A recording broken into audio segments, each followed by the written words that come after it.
It's Friday. This is my favorite segment of the show for the entire week. We are here with Elgin Chief of Police Jeff Swoboda, and let's see, that says that is 3. So let's see, Jeff, I'll do a sound check. Good morning. Yeah, there you are. There I am. And with us, Chief Swoboda. Good morning. Thank you for joining me.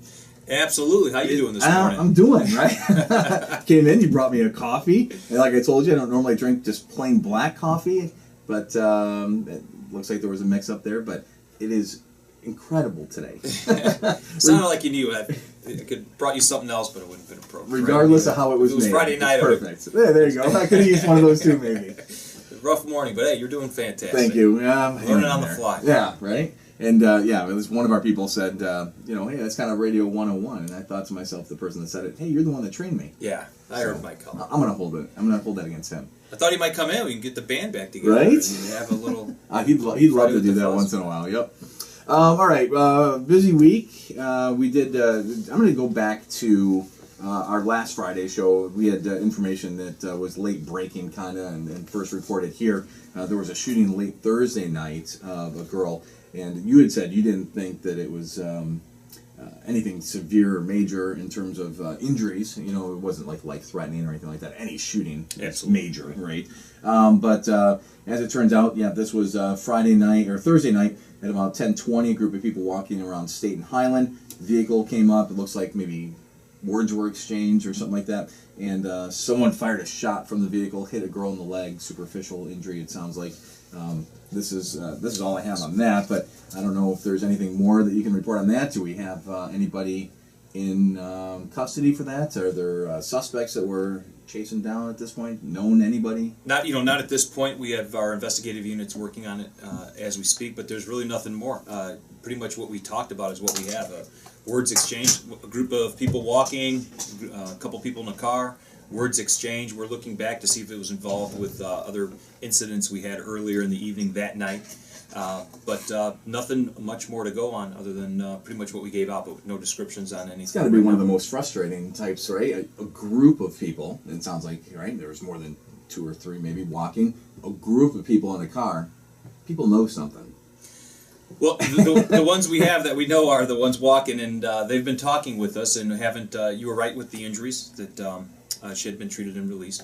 But yeah, we're trying to get to the bottom of it at a busy intersection here in town, and so that was obviously very troubling. It was the start of a few, actually we had a couple before that too, but a busy week. We had a couple different gun incidents and yep, that's what we're getting to next. Yeah, we'll get next, but nothing more right now, and hopefully we do make an arrest with get a break on a case and get some information, and somebody has some piece of information that we could use. And 847 right now. 289-2700 best, or directly to the text is best, or now we're so easy to get in touch with. So you can either text, you can Facebook us, who do I call, or you could just go on our website.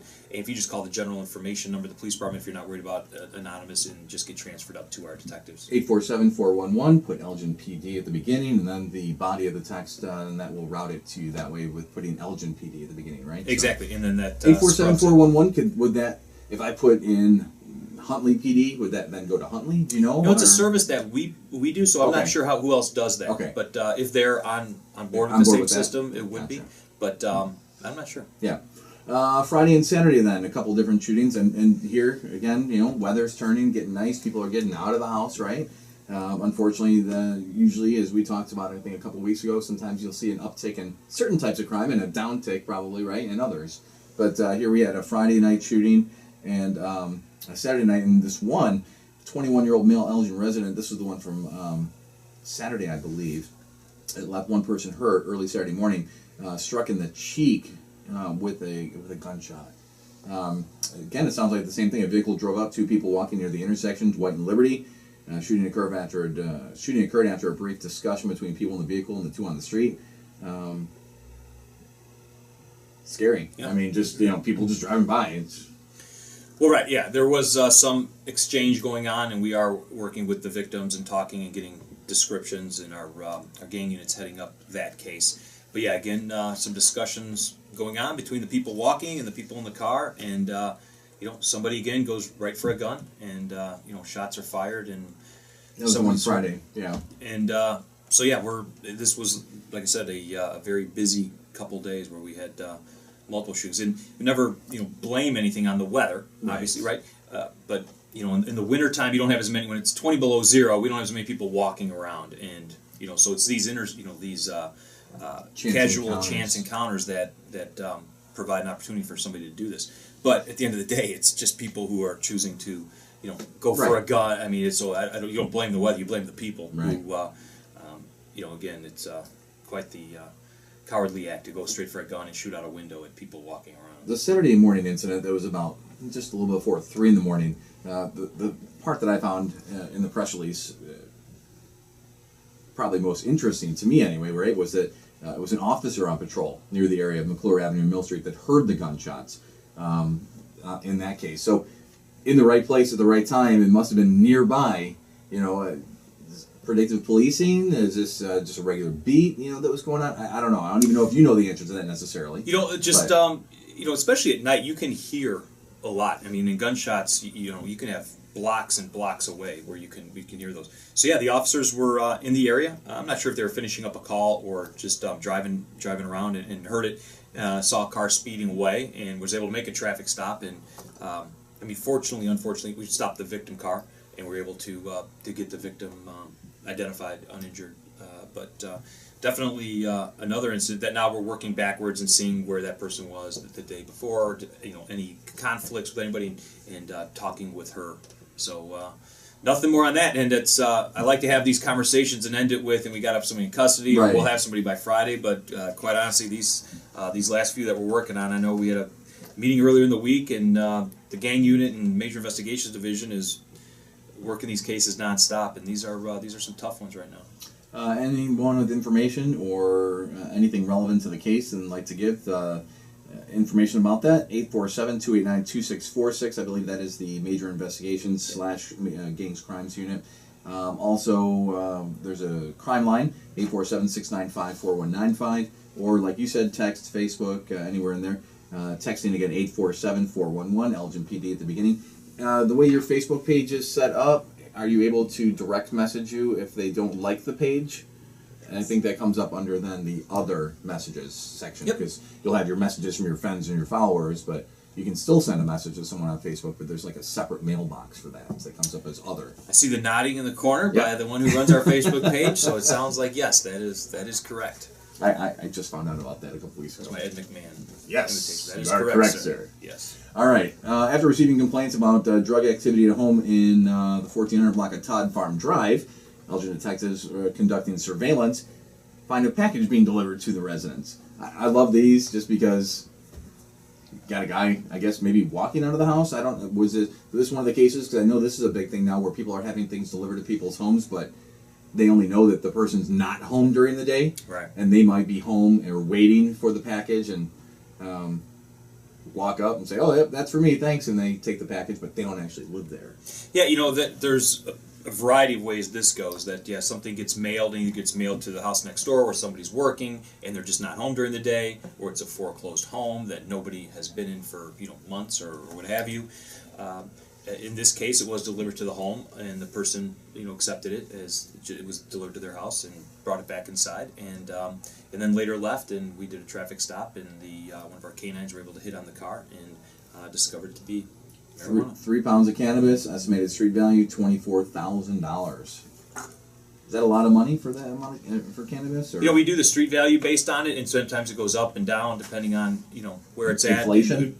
At. I'm kidding, sorry. And other times too, we don't get involved in it as much, where you can decide the purity levels, and we generally just go off of what we're hearing is the going rate and do the math on that. So and the one thing I want to point out, because we get Christy will forward me messages, or you hear people at different meetings, things. Well, why it's not for too long before marijuana is legalized in their theory. Completely legal. Why are you even spending any time on this? Because it's not yet, right? Well, that's part of it. But if anybody, the other side of it is, we're talking about shootings. We're talking about people getting injured. I mean, there many times, and in fact, I would say most times, it's completely tied together. And when you're talking about 3 pounds of marijuana, that's not the guy sitting in his house, smoking after work type of thing. Right. You know, these people are moving weight, and they're with that comes weapons many times. And when there's weapons and people deciding who's going to sell the drugs and where they're going to sell the drugs, shootings many times occur thereafter. So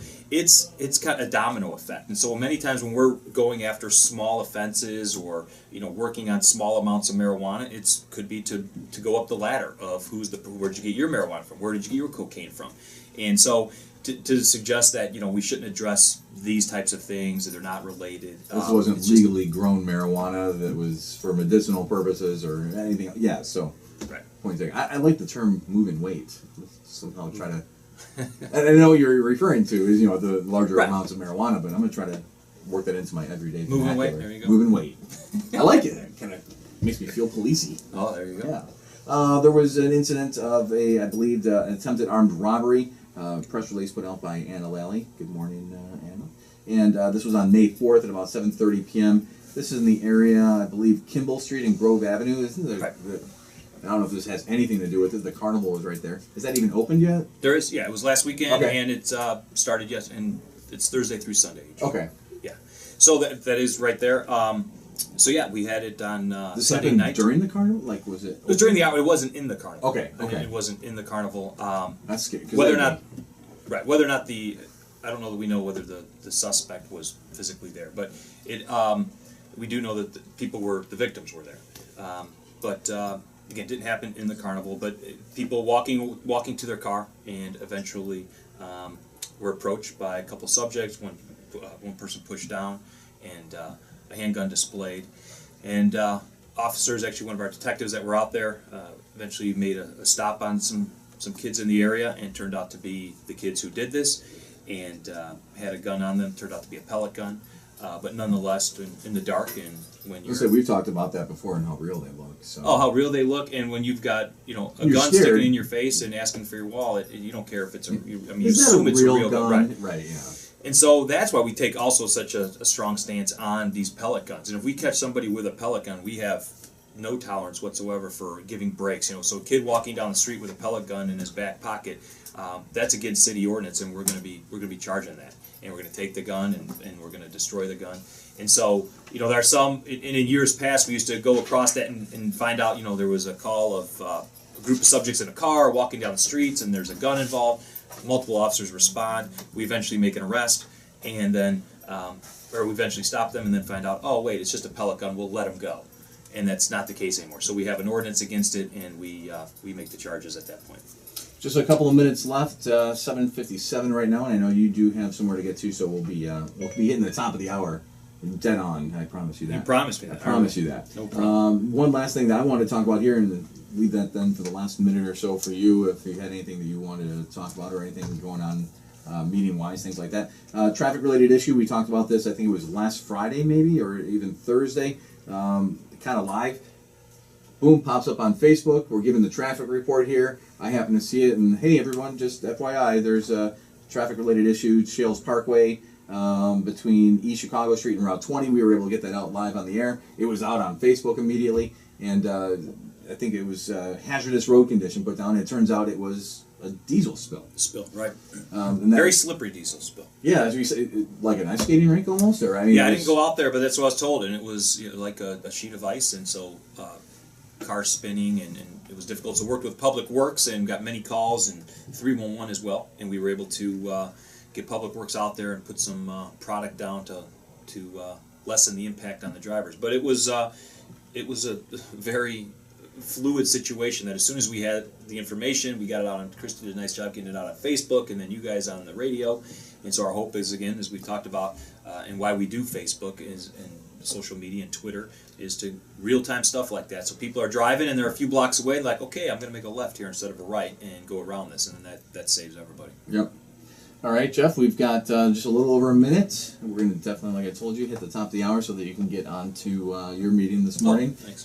Did you have anything that you had brought with you? Anything you want to talk about? I know always Chiefs meetings on Monday, things like that. So. Yeah, just a lot was going on. I just wanted a couple quick shout-outs. Last night I was the MC for a Girl Scout event over at the Riverboat, so that was cool. That was a very fun event, and many members of the community were out there last night. And so I want to thank the Girl Scouts. They did a great job. And then yesterday afternoon, The police department was out, as well as the city and probably, 350 other people for the YWCA. They were doing some awards yesterday, and our own Anna Lally, who also says good morning back, by the way. Thank you, Anna. And she was up for an award yesterday, and it was great. So we had a nice event at the YWCA. It was held at the Seville. She didn't have to put on the boxing gloves or anything, did she? She did not have to put on the boxing gloves. She's tough like that. She is. And so congratulations to her. And then our own Maura Mashinsky as well, who's a telecommunicator. She was up for an award as well. So it was a great event. And I tell you, you read the bios of the people. And our own, the one that we were at was Mary Camacho, our Fire and Police Commissioner, won for that category. But I was looking at the people who were up for these awards. I was like, wow, that's a tough group to be. So, you say it, it's almost becomes a joke. Hey, everyone nominated, so winner. But it really was true in this case. I mean, the bios and all of them. So it's a great time. And just so in closing, just want to remind everybody about the Police Memorial next Thursday, 2:30 on the 15th. Coming out in front of the police department. We're going to have about a 15-20-minute ceremony. And then we're going to be showing a movie inside if anybody wants to see it. But it'll be a great event. So please come on out next Thursday, the 15th at 2:30. I'll look for a press release on that. Oh yeah, we'll be putting stuff out. Good. Okay. Absolutely. We'll talk about that. Jeff, thank you very much, and hop on the road there for you, and make sure you obey by all the speed limits. Absolutely. And it's slippery out there. Everybody be careful. Do you have a little Starsky and Hutch thing you can put up there? The little cherries that you can throw on? I do not. You don't? No. I don't believe you. Have a great day. Thanks for coming in, Jeff. Thanks, guys. All right, take care. You're listening to...